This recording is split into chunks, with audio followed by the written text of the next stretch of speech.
We welcome eminent presenter Mr. Gerald Schinagl, Digital Innovation Manager ÖBB BCC GmbH. Mr. Gerald got in touch with industry and enterprise architect, establishing collaborative design making and its IT tools for Vienna Airport. At OBB, he heads the Digital Innovation Department, which is responsible for operational digitalization to drive the group towards a digital railway and is specialized in data in its various forms. A very warm welcome to you, sir. I'm gonna talk about digital innovation in railway operation and rolling stock maintenance. So, who are we? Me and my team. We are a dedicated team in the Austrian Railways that has the job to develop digital potentials to real-world applications. We are firming under an own brand called DigiAttack so that we don't hurt the main brand if we introduce some tests, some trials that don't work out that nicely. And we are reporting directly to the managing director. By our nature, our team has a challenging mindset, so we don't take things as given, as sure, railway is existing for some time already, and we're doing things quite a long time the way we do it, but it's not written in stone that it has to stay that way. We are an evolutionary organization, so we are like constantly building and rebuilding us to the needs. We are agile and holistic in our activities, so that's the special on us that we are don't have a head of department. We are organized by holacracy, and so we are a kind of team of peers. And I have the honor to be the speaker of this team. And finally, we are a quite small unit, so we are about 12 people because that's a size that is manageable. If the size gets greater and bigger, it gets more complicated and you're losing grip and power. So yeah, our job is to drive the railway from the history that we know to kind of future. We know where we want to go, but how can we get there? So there are a lot of technical, especially technical options, digital options. And we all in the branch don't know yet which one works out and how it's working. So that's why we are existing. Of course, we're having an innovation funnel. So we are starting innovation by the exploitation of ideas. So we do some, of course, scouting and research. So we're talking with vendors. We are reading magazines. We are attending fairs. We have a lot of contact to like companies, to startups, and also to science and universities that do a lot of interesting stuff for us. And internally, we do a lot of communication on all levels. As we say, it's communication from Shunter to CEO, because everybody might have an interesting idea or an interesting input that we have to take care of. So once we have collected a lot of ideas and brought them together, we are doing something that we're calling building a potential. Usually there is not one only idea, but there are ideas that are similar, like some ideas coming from different departments or different areas. And they might suit to challenges that are articulated. So in the ideal world, we have ideas and we have challenges matching together and bringing them on. And we do some pre-assessment and growth of visionary topics. What I mean by visionary topics is that some topics, when they come like fresh to us, you cannot really get the grip what influence it will have, where it will have influence. So it's a bad idea to not take care of this topic, like it's not ripe yet. We will have a look on it in 3 years again. It's a topic that needs development that you really can use.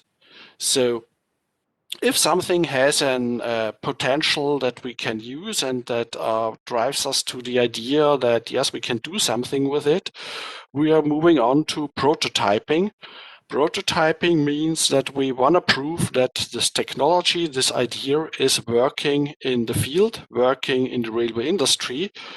So we are working very closely with our departments because we like to do prototyping with real world scenarios, with real data. We don't like to work on demo data and demo processes. And the job is to have quite quick results. So within 2 or 3 months, we want to have the first results of a prototype. And we communicate this very open. So we're having sessions, online sessions and offline sessions where we introduce what we did, where we discuss it, and where a lot of input and ideas come back how to enhance this idea or what else can be done. So this is really the booster of creativity. And finally, we have competence or skill because we found quite a gap. Prototyping, of course, proves something works. Yes, that's nice. You can show it on fairs or have a nice article on it. But to bring it into production, there's quite a road ahead to do that. So after prototyping, there is some development needed to morph it into a service or product, get it enterprise ready, deal with the unsexy things like security, like data protection, like architecture, and all these things that need to be taken care that you can really hand it over to a department that drives it to a successful product. So that was on the theory side. To give you some insights of what we're working on, I chose 3 things in different maturity levels that we are currently working on. So the list, of course, before is quite big. You see all the big names. So like navigation, 3D print, blockchain, voice, and so on, digital twins. So I think we don't. Yes, we have all the big words in our portfolio. So in one or other scenario, it's something that we're dealing with. So to give you now an impression, I chose the 3. So one thing where we are doing research on is called reinforcement learning. It's a special kind of machine learning.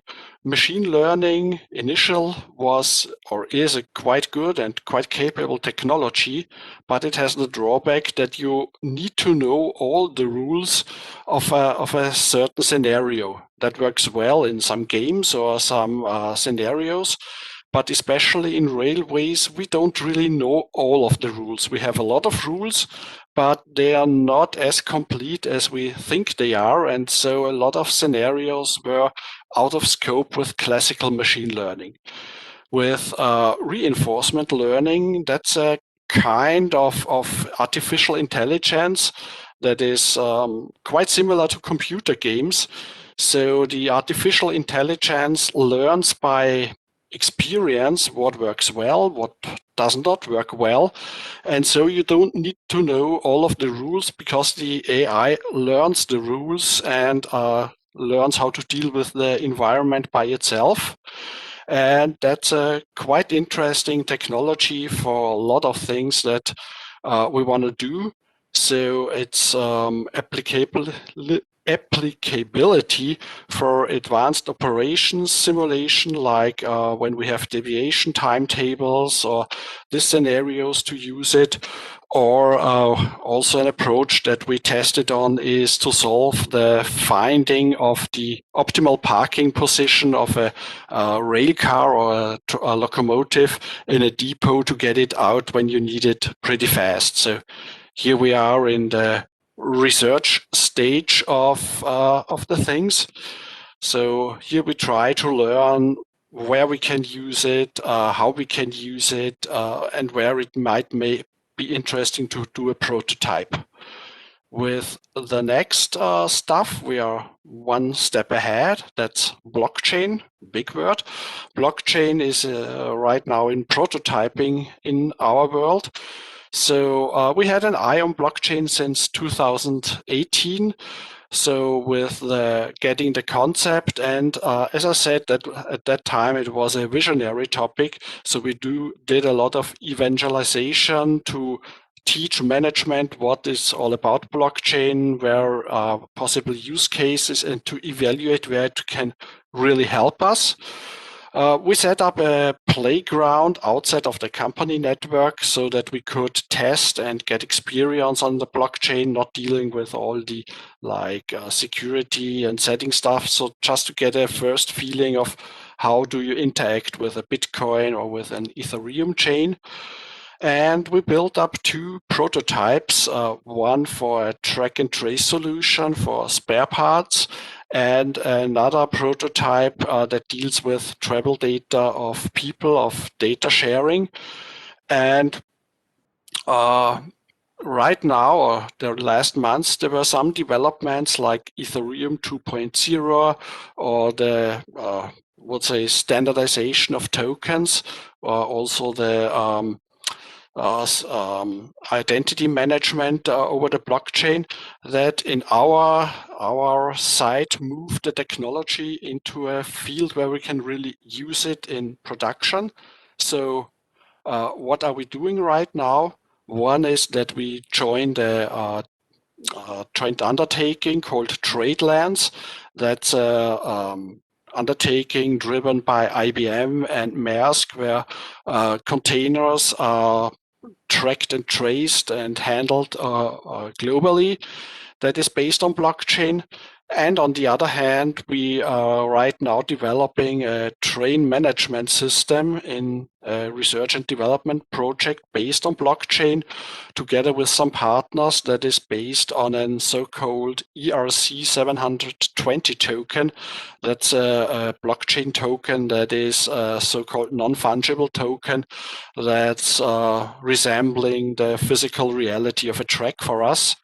And we are preparing some solutions in revenue sharing, data sharing over heterogeneous travel or transport organizations, especially in the urban areas. So in Austria, you can buy a ticket, for example, for the area of Vienna. You can use ÖBB to go, you can use Wiener Linien to go, and there is some revenue sharing between these tickets, and we're working to bring that on blockchain also. The last example I'd like to line out is a competence we're having, that's 3D printing. So here we are really already in the production world, or in the movement into production. So in 2080, we got our hands on the first 3D printers. We established first an own lab in our office, and later on a bigger lab with our maintainer. So we're having some, I would say, some 3D printers there already.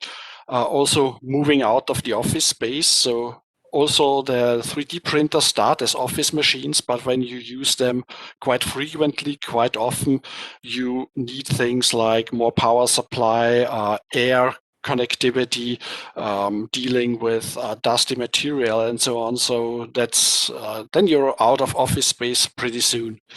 So we got a lot of experience on different varieties of plastic materials already. First, we printed prototypes, models, and gadgets like for marketing, but that developed into real-world usage pretty fast. So we are printing right now about 300 listed spare parts already. That's a question, on the one hand, cost. Sometimes the spare parts cost magnitudes more than printing them on our own. Availability, especially some parts have some weeks of delivery time, and we can print them within minutes or hours. And we also introduced optimization, so we're not just printing the parts as they were originally. So we are optimizing parts when there is a position where the spare part breaks quite frequently. We, for example, add some more material there. So we are not just like copying parts, we are optimizing them. And we are we joined a big networking initiative that's called Additive Goes Mobile. That's an initiative in Europe where all the big companies that do 3D printing are sitting together. So they're standardizing on like the education and training of operators of 3D printers, but also on materials. So like that we have materials that are certified, that we are allowed to use them in railways, because the laws for materials in railways in Europe are quite strict. So we're working on that. And that's not the end of the story. So we're working actual on trials in simple metal printing. So there is ways not to use the big machines that like cost hundreds of thousands of euros, but to use special materials that you print and that you afterwards put into some oven and get metal print, and that looks like it's fulfilling some parts of our demands. We are evaluating the usage of recycling materials. So to close the circle, we are having like old plastic material, like from bottles, for example. We are using machines to shred it to generate new raw materials and print stuff again. So we are working on especially to get out what the habits of these new parts are, how strong they are and what we can do with it. And of course, we are running a further rollout. So we have an own team that is evaluating the printability of spare parts, quite demanding sometimes. So we are not just having the, I would say, easy ones. Easy spare parts are those where we have a 3D model already, but it's for us a very big thing is retrofitting. So we have a quite old locomotives and rolling stock in operation that is depending on spare parts that you don't get anymore, because the companies that produce these parts are like out of business for some years already. And so we are printing really like 3D scanning parts, optimizing them, printing them, and in that way keeping some fleets alive that otherwise we would have to retire. So yes, I hope that was a pretty fast, pretty interesting introduction on what we do and how we tackle the digital innovation in ÖBB. So, of course, if there is any question, if any follow-up, any discussion, feel free to drop us an email at digiattach@öbb.at. And would be happy to follow up with you, have some discussions, and say thanks for your attention.